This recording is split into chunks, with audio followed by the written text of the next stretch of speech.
Hi, everybody, and welcome to the Eddie Sutton Show. I'm Robbie Robertson, along with Oklahoma State head basketball coach Eddie Sutton. Dean Blevins is taking some time off.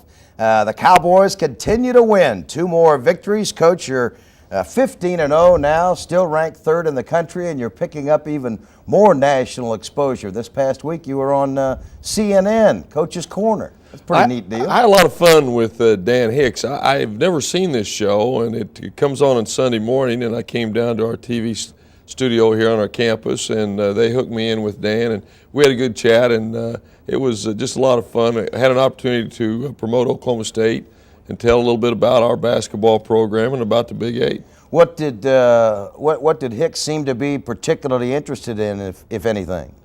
Well, I think he was interested in our basketball team and Byron Houston. He was defense? Interested in defense, and because he had seen our team when we played Kansas State and we held them to 11 points. That has gotten a lot of recognition around the country because you don't see that happen very often, and it probably won't happen again for a long while. But we had a good chat. It was all about college basketball, and like I said, it's a good show. I think it comes on here in our time zone from 10 to 11 on Sunday morning, and it would be something that maybe our fans would like to see in the future. As far as on the court, you picked up victories over the University of Missouri at Kansas City and Marquette, 2 non-conference opponents. How did you feel the ball club played in those 2 games? 2 good teams. We defeated the Kangaroos of University of Missouri of Kansas City 86-50 or 86-58, and then defeated Marquette 64-52. A very young basketball team, but a team that played the only way they had a chance to win the ball game. They were very deliberate in their offensive attack, and their young guards held up against our pressure. Defense won it for us. We didn't shoot the ball very well. I think the final margin of victory, the game really wasn't that close. It got a little closer in the second half, and we're going to take a look at the reason why we were able to break away from them, and that was on 5 3-point shots, and we'll take a look at that later. Okay, a pair of victories for Oklahoma State. We'll take a look at the highlights of both games. You stay with us. The Eddie Sutton Show continues right after this.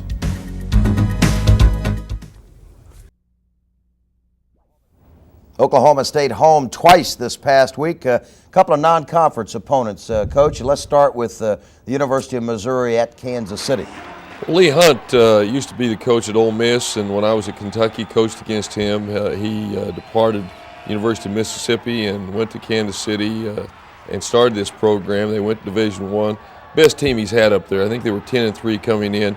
3 players that could play on our ball club: Smits, Robinson, and Dumas. Our defense, again, was a big factor in this ball game. We forced them into 17 turnovers. We pressed them. There's one of them right there. And a lot of ball clubs just haven't been able to handle our pressure defense. I hope that continues because the competition is going to be getting a lot stronger as we get into Big 8 play. There's a 3 by Darwin. Byron led us in this ball game with 28 points. Corey Williams had an outstanding ball game. Good pass by Cornell off to Sean, and easy transition basket, and that's where Sean got hurt. Smits caught his arm and flipped him.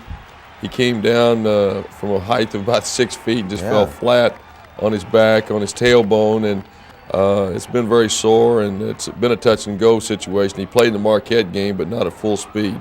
Ooh.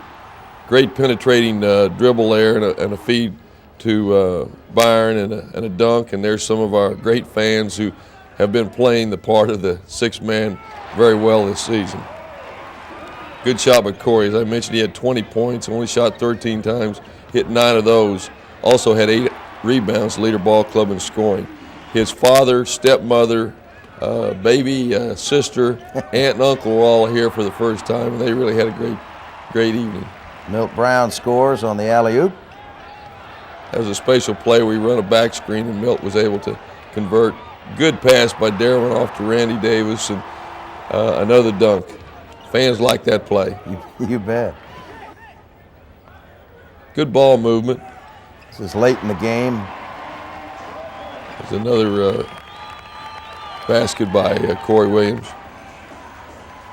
And the banner was had by everybody that evening. Yeah, you bet. The banner running around Gallagher-Iba, and you win that ball game. Get back to Corey Williams for just a second. He had 6 offensive rebounds in that ball game, and we know he's a great jumper. Have you talked to him about being more aggressive on the boards? I certainly have done that along with the other coaches. When you start 3 people the size of Alexander, Williams, and Sean, then one of them has to play the 3-man or the small forward. Corey has that responsibility. Defensively, we normally get by with it, but when you start a small lineup, you are hurt a little bit on the boards. We have tried to get Corey, with his great athletic talent, to program himself. When our team shoots the basketball, assume every shot's going to be missed, go get that ball. And at times he's done that, but never as well as he did in this particular game. 8 rebounds in all, 6 offensive boards. And when he does that type of thing, then we can really afford to play the small lineup. And you shot very well in that ball game. Oklahoma State made 60% of their shots from the field. That was 24 wins in a row at home. Then Marquette comes to town, and you made it 25 in a row at home, Coach, as you beat the Warriors. Marquette has great basketball tradition. When I was at Creighton, Al McGuire was coaching the Warriors, and we used to have some real battles. And, of course, they won a national title in '77. They've been up and down the last few years, but this is probably the best team that they put on the floor for a while, and a very young team, but a very talented team. And there's no doubt that they'll win a lot of ball games this year. They're 10-4 after their loss in Gallagher-Iba, but they'll win a lot more, and they don't lose one player off this squad, so they're a team to look at in the future. I don't think they have any seniors on the roster. No seniors.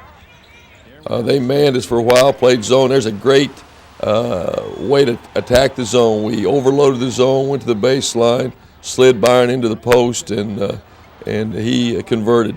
Hey, this guy kept blocking shots all night. This is a sophomore, and he had 6 blocked shots, I believe, in this basketball game, and that's a lot.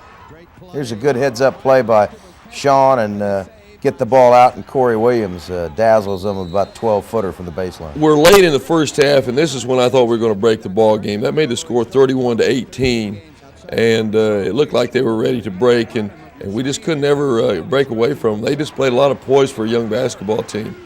There's Byron Houston hitting 2 of his points. He led our ball club in scoring, and in these 2 games last week, Byron looked like the All-American that we've grown to watch. Played very well. Marquette got within 5 on 2 different occasions, but he kind of hit him with a bomb here in the second half. We'll talk a little bit about the 3-point shot here in a little bit. Sean got us going, and that was Darwin Alexander hitting the 3. Good penetration there by Corey. Another kick out to Sean. He hits the second of 5 3-pointers that we all hit right here during this stretch. And there's another one by Darwin Alexander. Darwin went over the 1,000-point in his career. We have 3 players that are playing at the present time: Houston, Williams, and Alexander. And you don't ever see that happen very often, where you have 3 players at the same time that have scored that many points. 64-52 was the final, winning 25 straight at home. What were your thoughts about the intensity of the 2 non-conference games this past week? The greatest concern that any coach will have once you start conference play: will your team, will your fans rise to the level they need to be in a non-conference game? We'd already beaten Kansas State, and then we have 2 non-conference games stuck in here before we play Iowa State this coming Saturday.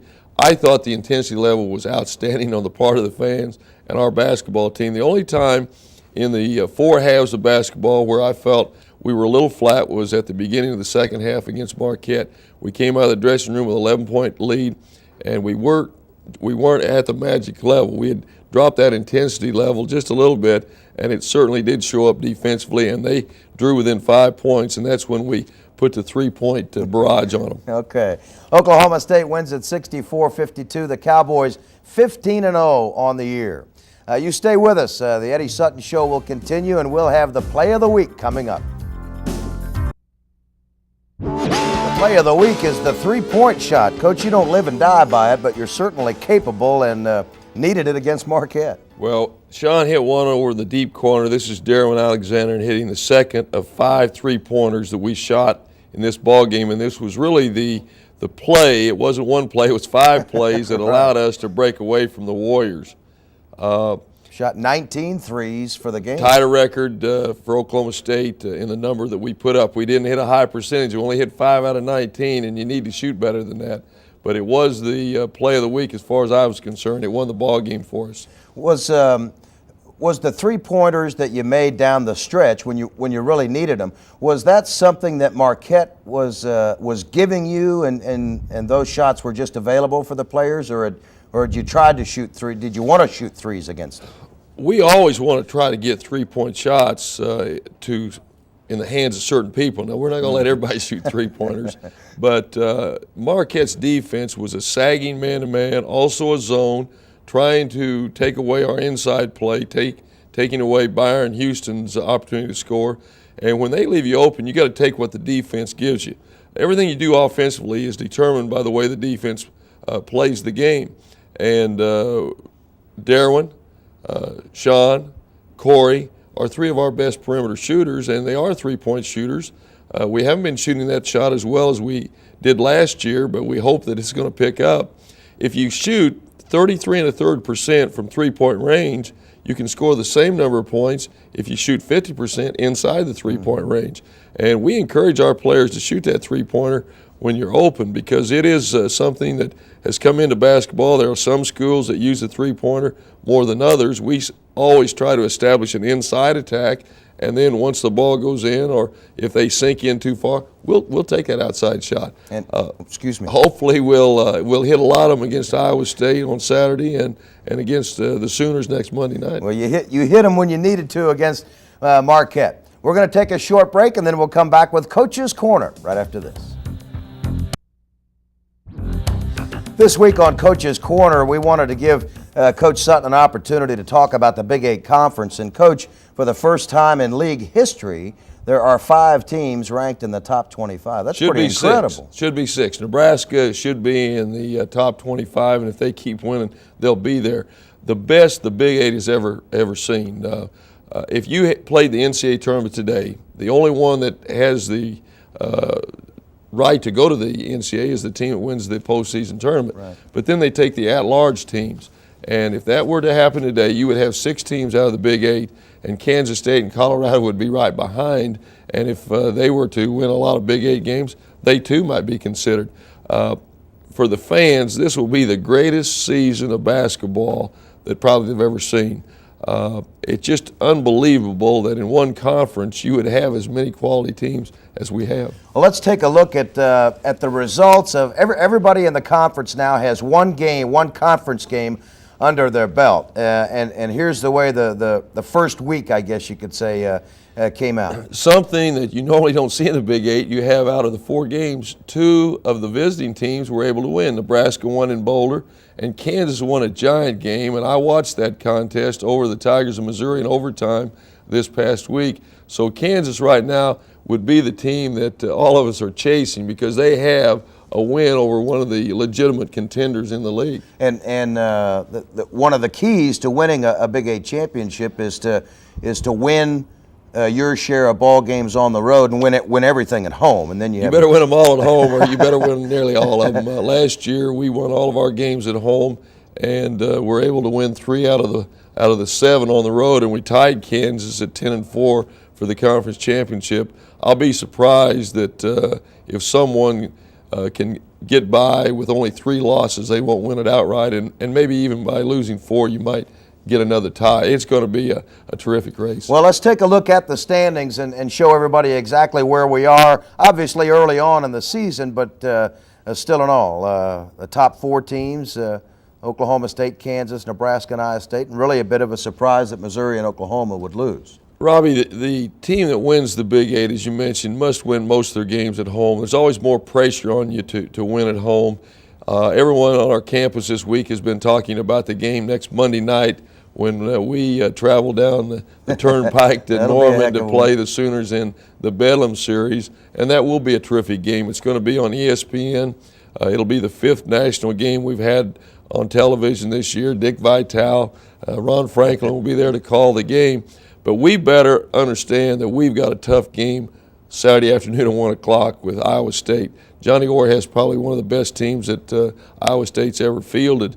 And if you start overlooking someone, and start looking to the future like we might be looking towards Oklahoma, and I know our fans are already talking about it, that's when you get beat. Okay, let's quickly run through the schedule of the games coming up this week.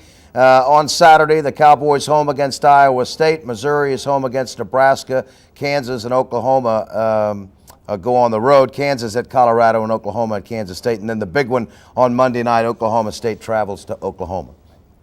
We'll be right back as the Eddie Sutton Show continues. Got a new segment for you. You stay with us. We'll be back right after this. We're going to start a new segment this week on the Coach's Show. We're going to take a look at the history of basketball and some of the changes that have occurred throughout the history of the game. So here's the first installment of the history of basketball.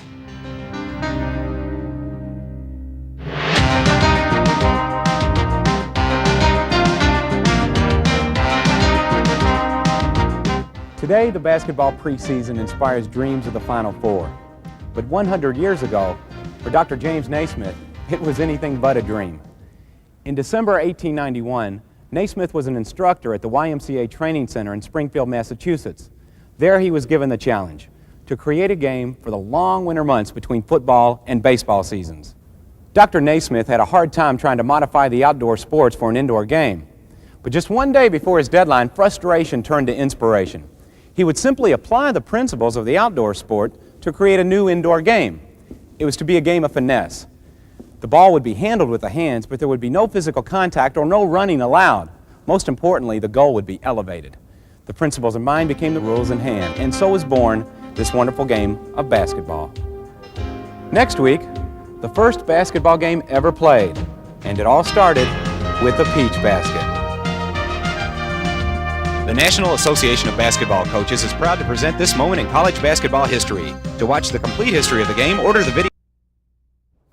And we're glad they started the great game of basketball. Have you done any history research on the game, Coach? It's amazing. Yes, I have.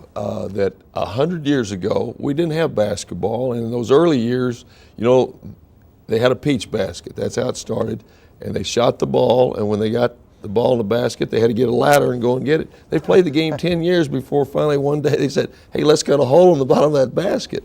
And how the game has progressed, it's unbelievable, because today, around the world, it is the #1 sport. For a long time, soccer was, but basketball, all the countries. I went into China, #1 sport. So we've come a long ways. It's a very popular game, and a game that I'm certainly proud to be a part of. You got two tough, you're back into the Big 8 conference schedule now. Iowa State at home, then you got to go on the road, take on Oklahoma. Quick thought about those games. Two teams that are ranked in the top 25 in the country, and as we all know, when you get into conference play, the intensity level does get high. And Johnny Orr, I talked to him the other day, and he's really happy with his ball club. Has a great ball club, in my opinion. I watched them beat Oklahoma last Saturday. They rallied from behind, displayed a lot of poise, a lot of courage. We play them Saturday afternoon at 1 o'clock, and then we play Oklahoma Monday night down in Norman. And I want to say one other thing. We're talking basketball. Friday night here in Gallagher-Iba Arena, our wrestling team has their first duel against the University of Oklahoma. Let's all get out there and support the wrestlers. Pack the arena. Good luck to you this week, Coach. Thanks for being with us. We're out of time. We'll see you next week for Eddie Sutton at Oklahoma State University. I'm Robbie Robertson. Goodbye, everybody.